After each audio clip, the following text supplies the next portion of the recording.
her own ebook, Fabulous Foodie, and also creator of the healthy breakfast staple, Amy's Grains.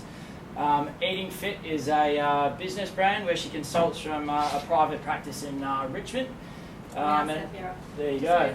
Recently moved to South Yarra, and also an online phone to a variety of clients with different goals, ages, and from various parts of the world. I guess Amy's success with athletes and performance and weight management also greatly originates from her own experience as an athlete in a variety of sports, competing at high levels in running and triathlon, also making the Australian team for sprint and Olympic distance triathlon. So without further ado, I'd like to get a warm round of applause for Amy. Thank you all for coming tonight. I would like to keep it short, but it's probably going to take around 45 minutes, 50 minutes. There's a lot of stuff I'd like to cover, and it just takes a bit of time. So if anyone does have to leave earlier, I don't want to be offended. But yeah, as I was introduced, I'm a dietitian, a sports dietitian, personal trainer, running coach, author, and creator of Amy's Grains, which is a breakfast staple made from 6 different whole grains, so like your multigrain porridge. So what's on today? So we're going to start with a bit of a quiz so I can see where your knowledge is at, and just to get the brain firing. We're going to talk about the additional requirements for runners, talk about getting the basics right before we get fancy with all our sports nutrition guidelines and supplements, common nutrition deficiencies in athletes, especially runners, pre, during and post nutrition goals, carbohydrate, its role and requirements, protein, its role and its requirements, fluid requirements, and then we're going to talk about some special considerations or things that I think are important. So the fine line between being too lean and healthy, so talking about the female athlete triad, carbohydrate loading, weight loss without compromising our performance, and running trots or runner's diarrhea, and then some take-home tips, and then another quiz at the end just to wrap everything up. So hopefully with this broad overview, there's a few take-home tips for everyone. So starting off with a quiz, we've got some prizes which I'm going to give out at the end. So maybe just a first hand up, and we might have some burpees at the end for a bit of a punishment. Maybe at the end. Might be a little bit difficult. Okay, so the first one, a low intake of which nutrient is linked to osteoporosis? Vitamin B, iron, folic acid, calcium, or calcium and vitamin D? Yep. E. Very good. Well done. So which of the following statements is true in regards to osteoporosis? So half of women and half of men over the age of 60 in Australia will suffer an osteoporotic fracture. More than half of Australian adults do not reach their calcium requirements. Vitamin D deficiency is an emerging public health problem in Australia and can lead to bone pain and muscle weakness, and also increases the risk of osteoporosis, falls and fractures, or all of the above. At the back? Yeah. D. Awesome. Which has the highest content of calcium? So rump steak, broccoli, spinach, almonds, a glass of milk, or a small tub of plain yogurt? Yep. F. Very good though, because dairy is the richest source of bioavailable calcium. So what is glycemic index, or GI? Is it a measure of how carbohydrate food affects our blood glucose levels, a measure of how fit we are, a measure of how quickly we break down fats, or a measure of how fast we burn energy? At the back? With the, sorry? 8. Very good. Awesome. So again, GI or glycemic index is a measure of how quickly the carbohydrate in food is broken down into sugar and released into our bloodstream. So high GI foods are things like gels, white rice, white bread, cordial, jelly beans, all those kind of things. So when we have those foods, we have a quick increase in blood sugar levels and a rapid fall, whereas low GI foods have carbohydrates in them that take a lot longer to get broken down, and there's a slow release of carbohydrate into the bloodstream. Or like this, so things like their multigrain bread, whole grains, sweet potato, those kind of things. So for a general healthy diet, we want to have a low GI diet. That's better for satiety and weight management. But we'll talk about some high GI foods and when they have a role in sports nutrition. So how many kilojoules are there in 1 gram of fat? At the back? B. Very good. So just remember that fat is the most energy dense macronutrient. How many kilojoules are there in 1 gram of carbohydrate? We'll give someone else a go. Yep. Okay. Yep. Let's divide it off. I think it's 8. Yes, very good. It's actually, yeah, 16.7. How many kilojoules in 1 gram of protein? At the back? Very good. Yes, the same. So remember, fat is the most energy dense macronutrient, and carbohydrate and protein are pretty much the same. So which food has the highest protein content? Gatorade, an egg, a glass of low-fat milk, or 2 cups of broccoli? Anyone else in the middle towards the front? Any ideas? Yep, B. It's a good source of protein, but a glass of low-fat milk has about 8.5. So dairy is a great source of calcium and protein, and one of those food groups that's often overlooked and quite cheap. So what is increased for endurance athletes? Carbohydrates, protein, total energy, fluid, or all of the above? E. Very good. In regards to muscle gain, or another word is hypertrophy, which one is correct? You need protein powder after training to stimulate muscle growth. You need to be in a positive energy balance with sufficient protein, so up to 2 grams per kilogram of body weight, in combination with the hypertrophy strength training program. Or C, you need to be in an energy deficit, so low energy intake, consume high protein and lift heavy weights daily. Or D, you need to cut carbs and increase protein and go to the gym. Or E, you need to reduce carbs, fat and total energy, consume green smoothies and do yoga. B. Very good. Yeah. So with hypertrophy or building muscle, just think that you need to be in a positive energy balance to build muscle. So you can't be on some weight loss diet in a negative energy balance and expect to build muscle. It's like building a house. You need bricks. Someone can lose weight if by only eating Tim Tams, if your total energy intake is less than your requirements. By only eating Big Macs, if your total energy intake is less than your requirements. By cutting out dairy, grains, fruit, only eating raw vegetables into a juice, if total energy intake is less than your requirements. By meeting all of your food groups but reducing whole grains from 6 to 4 and limiting those sometimes foods and enjoying being active on most days. Or all of the above. Yep. D? No. It's actually E. So weight loss does not always equal healthy. So at the end of the day, for weight loss to occur, all you need to be in is an energy deficit, so less energy in. So for example, if my energy requirements were 10,000 kilojoules per day and I was only consuming, say, 7, I would lose weight. And that doesn't matter what that 7,000 kilojoules is made up of. That could be made up of, seriously, Tim Tams, apples, burgers, whatever. If it's less than my requirements, then I will lose weight. But that doesn't mean that that's a healthy and sustainable way, which we'll talk a little bit more of. But I just want you to understand that that's why anyone can claim to be some weight loss expert, because at the end of the day, it's not really that hard to be in an energy deficit. You could be sick or just cutting out foods and eating less than you require, and you can lose weight. But for a healthy and sustainable weight loss, we need to still make sure we're meeting all our nutrition requirements. End of quiz. So I think I've got a few people up my sleeve who I think are the most guesses in. So I'll give you some prizes at the end. So some common nutrition characteristics for endurance athletes. So we know that we have greater energy demands for training and competition. There's a greater stress on our body. Training is a stress. And obviously we sweat more, so there's greater fluid loss. So in general, we have the same nutrition requirements, or the same basic requirements. It's just that if we want to get more out of our body, we need to get more fuel and tools. So it doesn't matter if you're a crossfitter, a gymnast, a swimmer, an Ironman triathlete, a runner, doing taekwondo. We all have the same basic requirements. It's just that runners have some different ones, which we're going to talk about. Some additional ones. So energy, the extra energy is going to come from carbohydrate, which is our body's preferred fuel source during exercise.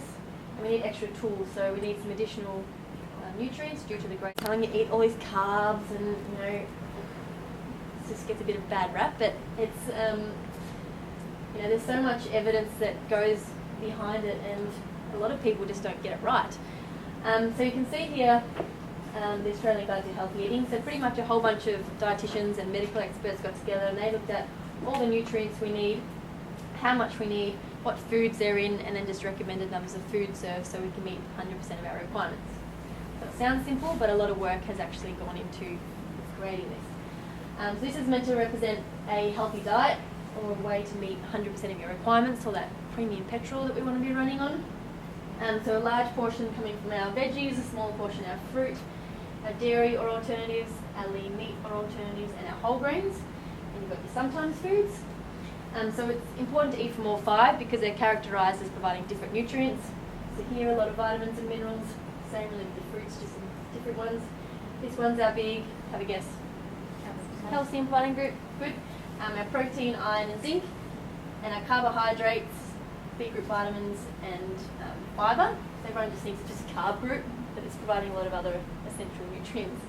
These ones here are your sometimes foods, although they might be tasty, there's wine and burgers and stuff in there. They're characterised as being quite energy dense and nutrient poor. So they're high in nutrients that we can live without, so high in excess sugar or salt, trans fats and saturated fats. And we know that high intakes of these relates to poor health outcomes such as type 2 diabetes and heart disease. So we just want to make sure that we're having these in small amounts and they're not displacing these other important food groups. And still eating from all of these five, let's say for example we cut out dairy because we thought dairy was fattening or bad for our skin or whatever someone told you. Very unlikely you're going to meet your calcium requirements even if you're having bucket loads of all those other ones.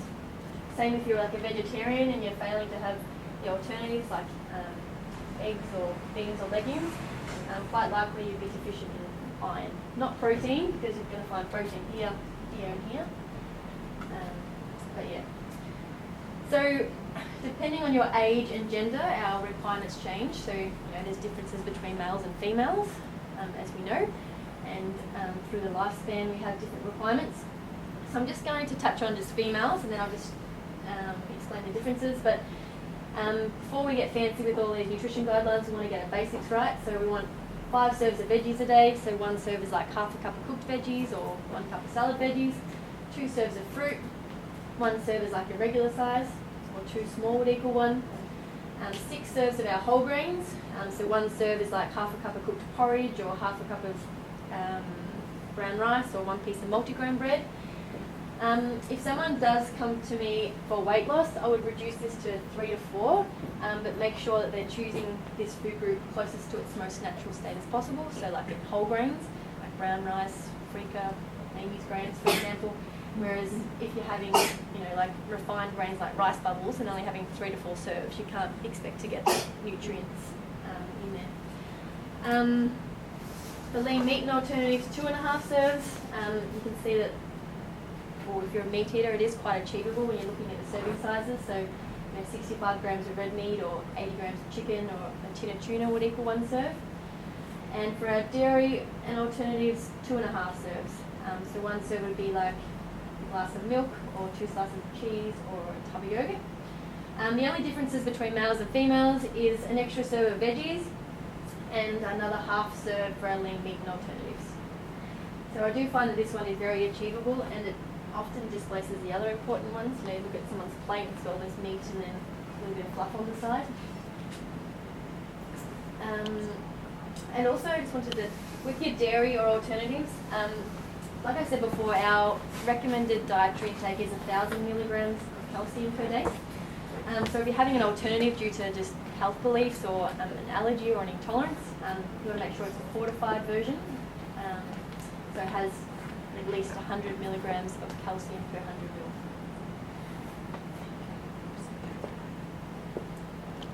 So this is just a quick example of how you can fit all those food groups. So you could have some Amy's grains or oats or something in the morning with fruit and yogurt and milk. Morning tea could be a piece of fruit and maybe a skinny latte. Lunch could be some grains, some chicken and veggies. Afternoon tea could be, yogurt. And dinner could be some fish, some brown rice, and some veggies or salad, some can see that we can easily tick all those boxes there. And just going a little bit further.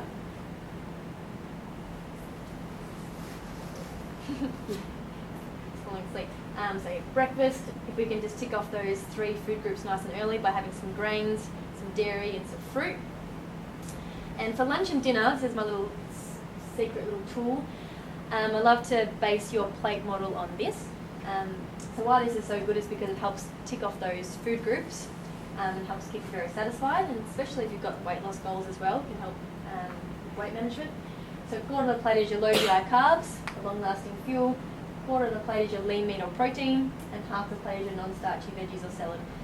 So this is really everything except for avocado and white potato, only because if you have half a plate of avocado, you're very likely to be in a positive energy balance and can contribute to weight gain. But just a quick little few examples. So some low GI carbs are things like sweet potato, brown rice, quinoa, wholemeal, whole grain bread rolls or wraps, and beans and legumes like chickpeas and red kidney beans. Lean meat or protein, pretty straightforward. It's not your fatty salamis and lamb chops, more like your eye fillet, lamb backstrap, chicken breast.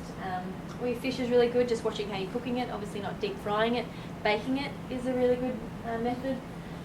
Beans and legumes go there as well, because if you're a vegetarian, they provide a similar nutrition profile. Is there any vegetarians here? Yep. Eat a lot of beans and legumes. Yeah. And also your tofu and tempeh and eggs.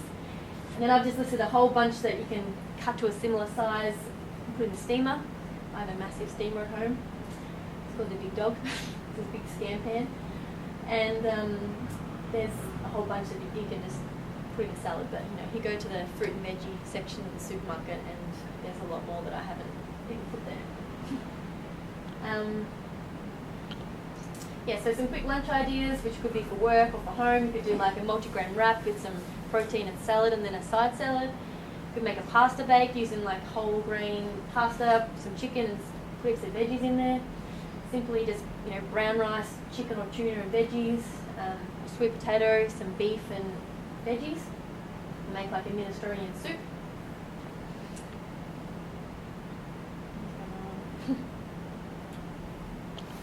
And dinner ideas, so pretty much it's the same, but you might have a little bit more protein at dinner and then less at lunch. So it could be like eye fillet, sweet potato and veggies, or brown rice, grilled fish and salad. There's so many different variations to suit everyone's taste buds. So snacks, so if we think about breakfast, lunch and dinner, so our main meals, and our goal is to tick off all those food groups. We've already ticked off the veggies, already ticked off the lean meat and alternatives. So what's left is our fruit and our dairy, and then maybe a little bit of our grains. So it's great if we can base our snacks on fruit or dairy. So some simple things could be like a piece of fruit with yogurt, or if you're going to have coffee, have it with milk with another piece of fruit. And if you wanted to add another grain serve in the afternoon, so for example, you might have a training session at 5 o'clock or something, or after work. So having something with some grains in there as well, but still trying to make fruit or dairy the star of that snack. So it could be like some cottage cheese or ricotta cheese on a piece of multigrain toast, or you can make like a healthy bircher little snack with like oats or Amy's grains with milk and yogurt and fruit, which tastes delicious.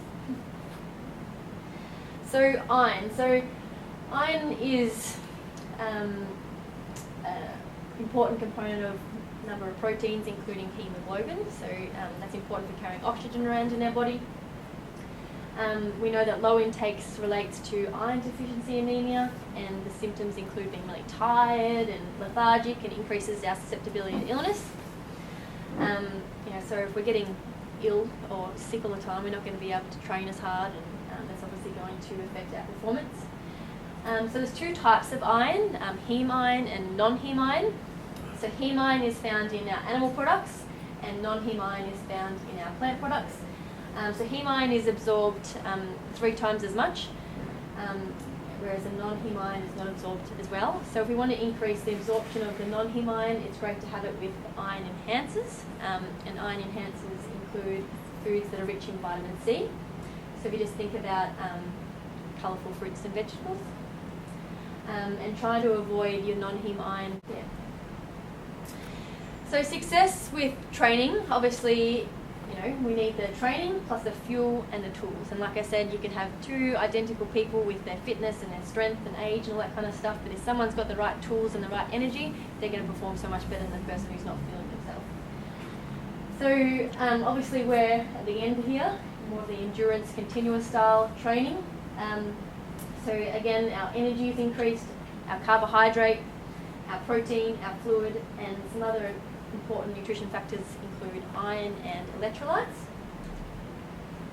So we're not going to go talk about golf and everything today, it's another day. So the consequences of running on empty and lacking the tools include, common deficiencies amongst endurance athletes include the total energy, carbohydrate, calcium and iron.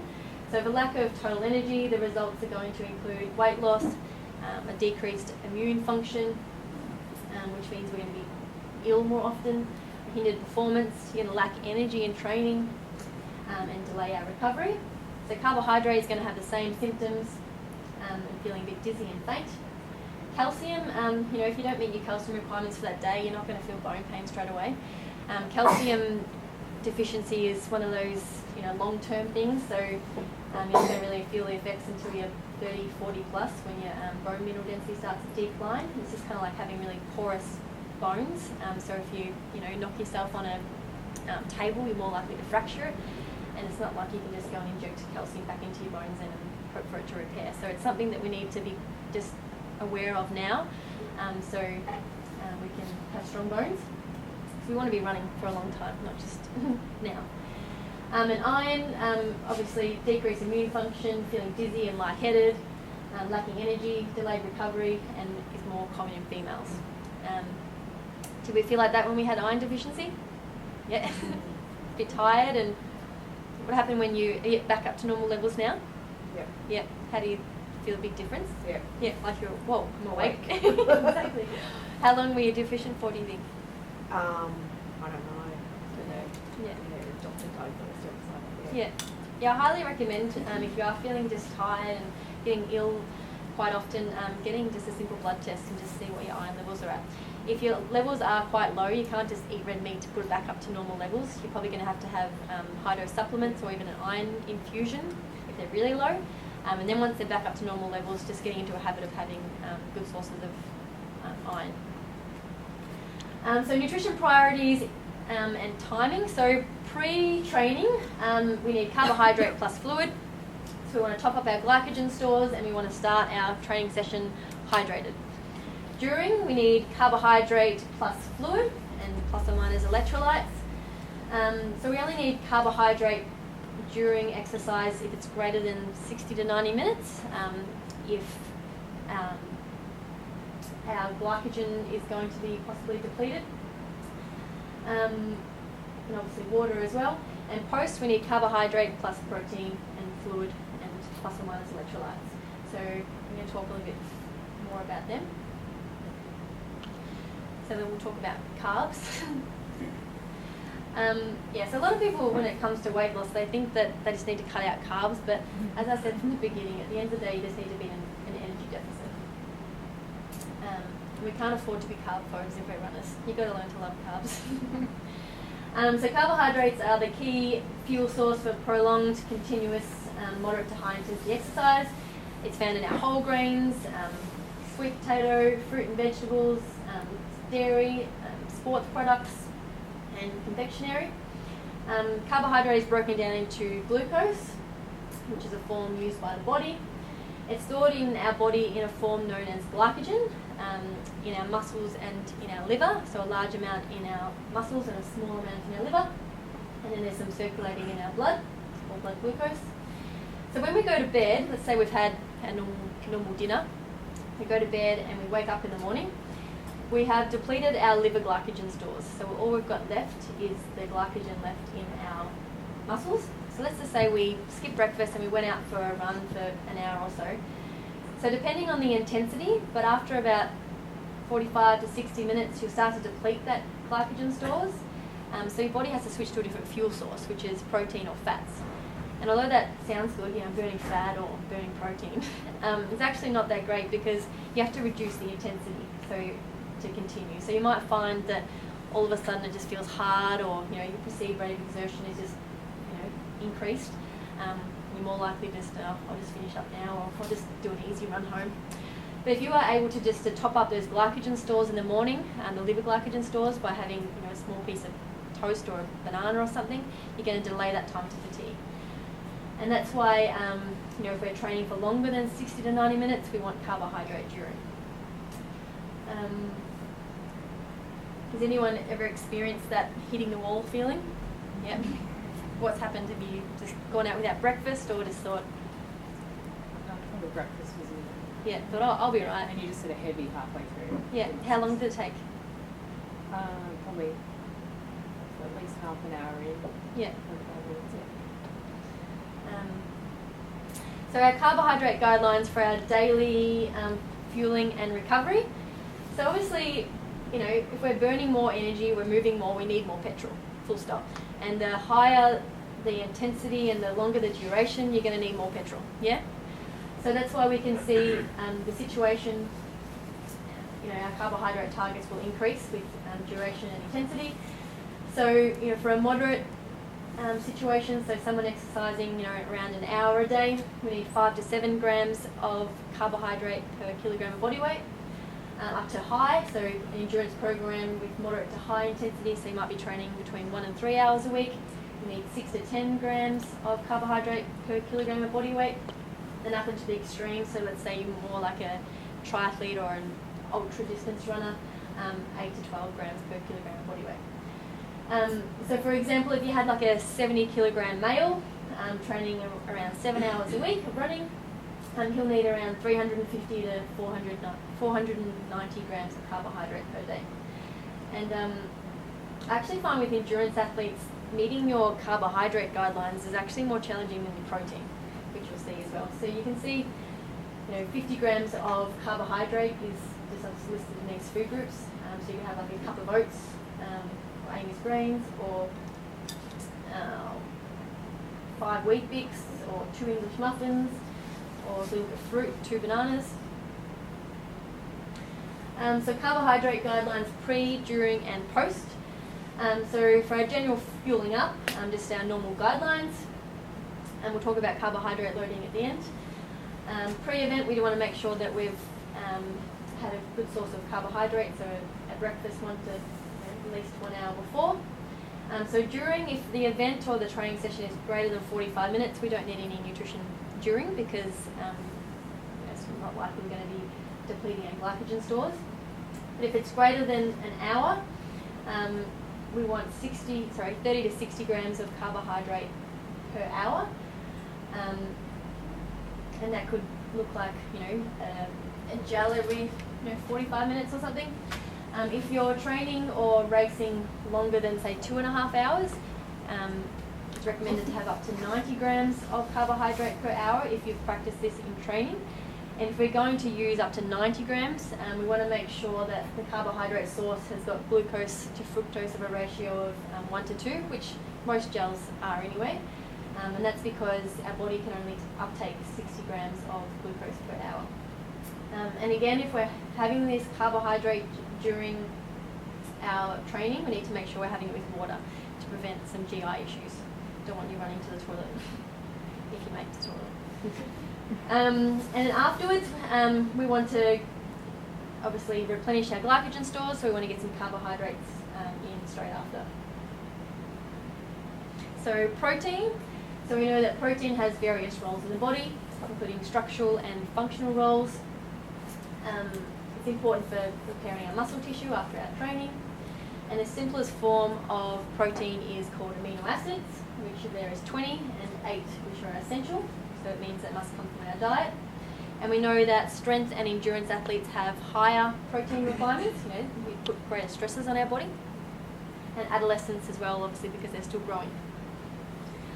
So when we look at our protein daily guidelines, if we look at like a moderate intensity endurance athlete, they need about 1.2, whereas up to the elite male athletes, 1.6, and females will need about 15% lower. So just like your normal, I don't know, your mum or dad at home, they need about 0. Always find that protein is very achievable. I'm always doing, nutrition analysis on people's food diaries, and they're always having, 200% of their protein requirements. It's very, very rare that I see someone deficient in their protein requirements. And we know as athletes, you have a big appetite, so you generally eat more. So a quick example, if you had a 70-kilogram male runner training around 7 hours a week, they'll need about 84 grams of protein per day. And we know that protein can come from our lean meat and alternatives, our dairy, and also our whole grains. And like I said, protein is often overestimated, and generally we have this big appetite, so we're consuming more. But it's often the timing of protein that can be improved, rather than actually the amount. So some quick examples of protein from foods. So we've got some animal foods and some plant-based foods. Can everyone kind of see these ones here? Okay. Yeah. So most people's plate when they're having, an eye fillet or fish or chicken, it's normally at least 150 grams. So you can see that's definitely generally easy to meet. So post-training and protein intake. So our body is most efficient at uptaking protein within that half an hour or up to 1 hour after training. So protein synthesis and glycogen synthesis is highest. So it kind of makes sense if we want to repair a lot quicker to kind of get these key nutrients in there then. It's kind of like there's more workers available, so give them the tools and the fuel now and they'll repair a lot quicker. And this is really important if you're doing like 2 training sessions a day, so you might be doing an AM and a PM. You want to repair as quick as you can. So if you're having, not eating until 2 or 3 hours later because you're just stuffing around having a stretch on Facebook or something, you're definitely going to delay that time to recover, and then you're going to rock up at that PM session and just feel just a bit flat, really. So we want to try and aim to consume, 15 to 20 grams of protein plus some carbohydrate within that first hour. Snack ideas are just listed here. Shabani yogurt is just a dietitian's favourite. It's just awesome. So having with some fruit, or you could have a couple of pieces of toast with some banana and honey, and maybe you're having a coffee in the morning. But if it runs into a main meal, like some of the main meals that we spoke about earlier on, then perfect, you're going to have ample protein and carbohydrate. So fluid. So everyone's always asking, how much fluid should I have? But there's no universal guidelines. There's so many factors that need to be considered. Your body size, the intensity, temperature, people's sweat rate. So there's no exact guidelines. People's sweat rate can be between 500 to 1.5 litres per hour, or 500 mil to 1.5 litres per hour. So we should just be aware of the consequences of being dehydrated and try and prevent being in a deficit of greater than 2%. And remembering if we were going to weigh ourselves before and then weigh ourselves afterwards, and we see like a weight change, that's probably from our fluid. And keeping in mind that 1 litre of sweat equals 1 kilogram. So if you've lost 2 kilograms after a long run, you've lost 2 litres of water. So we want to aim to replenish that by 150%. So not just equal, because you're still losing water after you finish through your urine and that kind of stuff. So why is fluid important? Well, it's important to maintain our blood volume, regulate our body temperature, and allow our muscle contractions to take place. Obviously, our sweat rate increases during high temperatures and humidity and exercise intensity, and larger body size have a larger surface area, so they're generally going to lose a bit more. So we know as dehydration increases, there is a gradual reduction in physical and mental performance. If you are really dehydrated, it's just going to mentally feel really hard, especially if you're in hot temperatures. So we want to try and aim for, not to lose more than 2% of our body weight from fluid loss. So can you drink too much? Yeah, you can drink too much, and you've probably heard of this happening. It's probably not as common as dehydration though. But where this could happen is, if you're running in really cold conditions, so you're not sweating as much and you're not running that fast, and you're just going to every drink station and just sculling it all, or just over drinking. Yes, there's definitely some poor consequences due to that one. So how much fluid and when? Like I said, there's no universal guidelines, but always start hydrated. A good test is just to check your urine colour. If you're bright yellow, then you're probably dehydrated, so aiming for like a pale yellow colour. And develop a plan during your exercise based on your own sweat rates. Obviously with different races and different sports, it poses different challenges of when you can drink.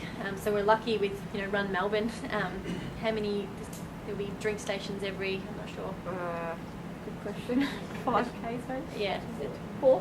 Yeah, 4. So then there's some races like your ultra marathons and trail runs and stuff where you have to bring your own fluid. So that's more of a, you have to be a lot more planning as to go into that.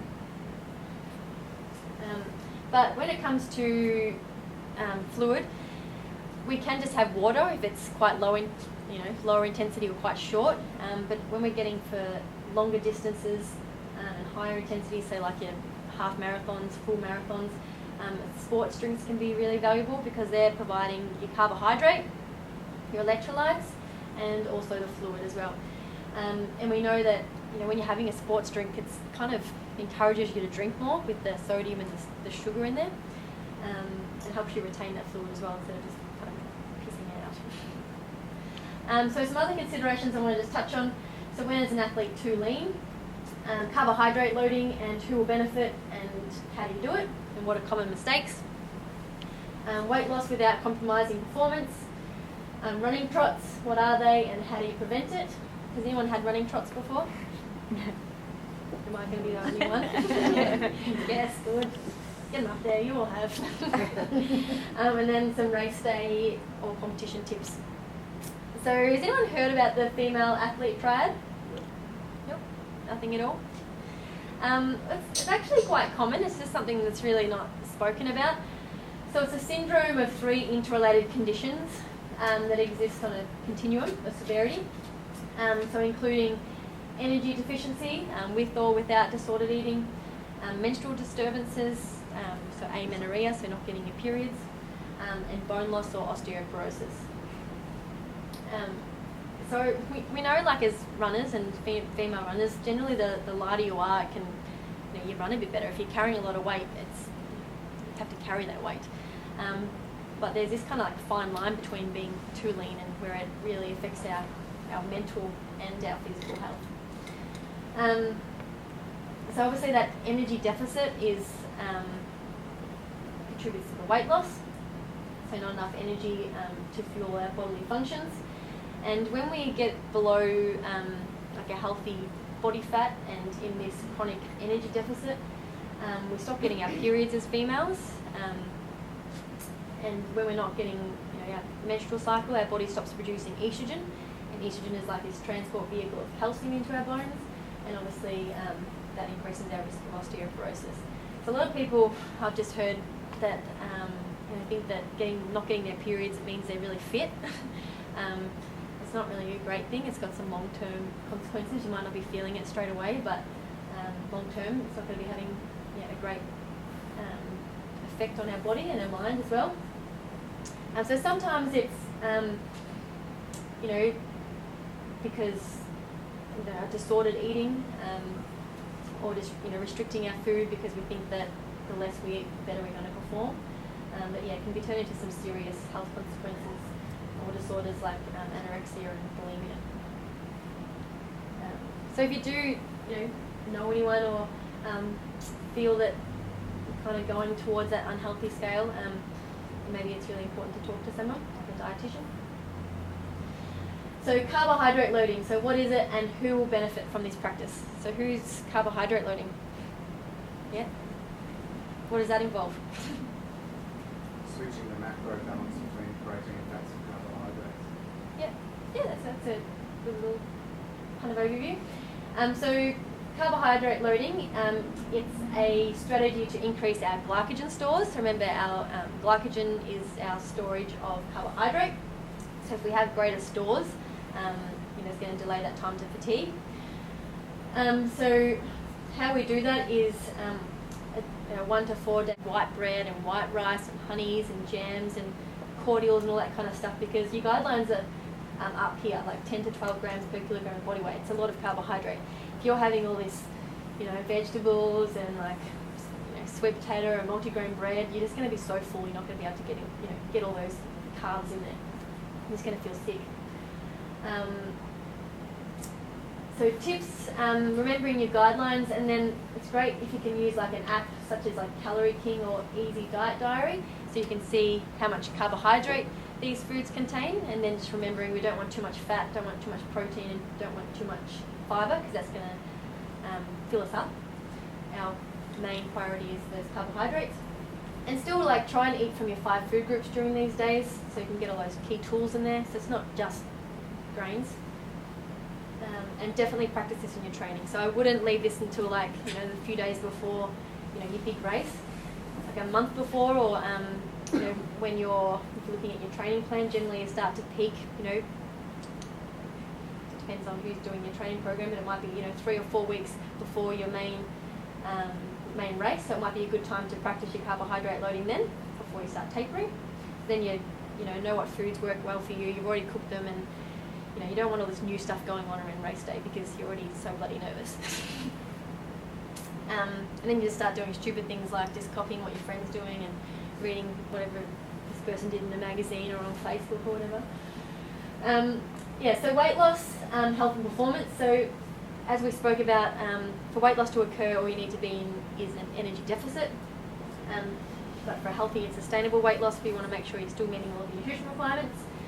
There is some consequences of unhealthy weight loss, which we spoke about, so impaired immune function and performance, delayed recovery, and all those hormonal and menstrual dysfunctions, and osteoporosis.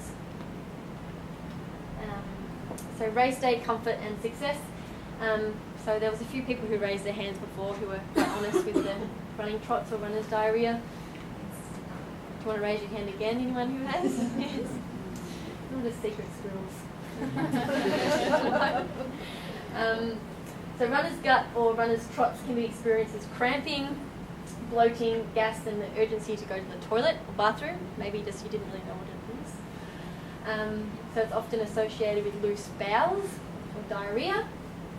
I've got some bad memories of that one. So it's common in runners and triathletes due to the biomechanical nature of running, and there's actually a lot of causes which we're going to talk about, so we can reduce our risk. So dehydration, so if we're dehydrated, that increases our risk of nausea, vomiting and diarrhea. If we're having really highly concentrated drinks or even gels without water, it's kind of like a lot of sugar or glucose going into our gut. You can remember that whole osmosis thing, it's kind of trying to balance out, so all the water goes into there. So that's going to increase our risk of diarrhea. And we know just the nature of running, if you just eaten just before and then you go start running, the blood goes away from your gut and that digestion process and to your working muscles, because you need to use your quads and all those key muscles to run. So that's going to affect our digestion. And the type of food eaten just before, so high fat, fibre and protein foods has a slower emptying from the stomach. We also know that caffeine stimulates the bowel. So caffeine does have some advantages with exercise, but it's important just to know the amounts that you can tolerate. Especially if you like gels and stuff, just make sure that you know which ones have got caffeine in them and maybe just alternating them. Or if you're not a coffee drinker, don't just go and smash your these gels and coffee on race day, or you're likely to have issues. And then there's some gut-related medical conditions. So if you have celiac disease or lactose intolerance or fructose malabsorption, they could be not yet diagnosed. They could contribute to running trots or running diarrhea. So race competition days. So never try anything new on race day. This includes the day before and on the day. So I always recommend to my athletes, practice that, pretty much your whole day beforehand. So if you're doing like longer distance runs, so it might be your half marathons or full marathons. We're going to need to cut back our fibre, so you might want to practice that. So I generally have quite a high fibre diet, so when I was racing, I had to cut back all the good stuff, a lot of things I eat, because I eat a lot of vegetables and whole grains, so I had to switch to like white rice and peel a lot of my vegetables, and decrease the portion as well. So you need to practice all that kind of stuff, because you might not have those foods in your pantry. You might be having muffins, like English muffins and stuff, when you're normally getting multigrain, so those kind of things you need to practice. Like I said, don't just copy a friend or in the latest magazine. Practice picking up those cups as well. So I don't have a cup here, but just practice at home or in the gym or something. But get one of those cups and just. I wish I had a cup right now. Don't have a cup. But has anyone ever practiced picking up the cups? Or they just spill it all over themselves? Yeah, perfect. Yeah, so a lot of people run and they're just like, oh, I need to get a drink here. And they just spill it all over themselves. If you're running past, you just want to make sure you just grab it from the top and make like a little, what do you call it? A little spout, yeah. And then you can run with it a little bit and then just put it down your mouth. So practice it at least once before race day, so you actually get that water in there, because if you miss it, it might be another 5Ks until the next one. And if you're having nutrition during, so you're doing like the half marathon, and make sure you know your intervals of when you're going to have like your gels. If you're only having one, you might just remember that you need one around 45 minutes. Or if you're doing like a marathon or ultra marathons, if you're likely to forget, maybe you could write it on your hand if you've got a watch or something, or you can set some of your watches to like buzz. Know where the bathrooms are on course, so if you do need to go. And always use the bathroom before, and I always bring an extra roll of toilet paper just in case, because I know what the places are like on race morning. The female bathroom is like K long, so just in case you need to go somewhere else, just bring a toilet roll. Don't say you haven't done that before. And consider the climate. So yeah, look at the weather forecast. Is it going to be like a lot more warmer than you expected? So you might need to adjust those fluid guidelines. And a lot of the courses have nutrition available. I'm not sure about Run Melbourne. Do they have gels and stuff? We don't have gels, but there's sports drinks. Yes. Yep. So it's a good idea to look on the athlete's guide or on the website and see what nutrition is provided on course, and then practice that in your training. Or if you're not going to use theirs, just make sure you're practicing with your own in training. Especially with having your gels and stuff during training, you need to practice carrying it, and your body needs to pretty much practice consuming it as well. So don't just leave that until the last day. And know where the aid stations are located.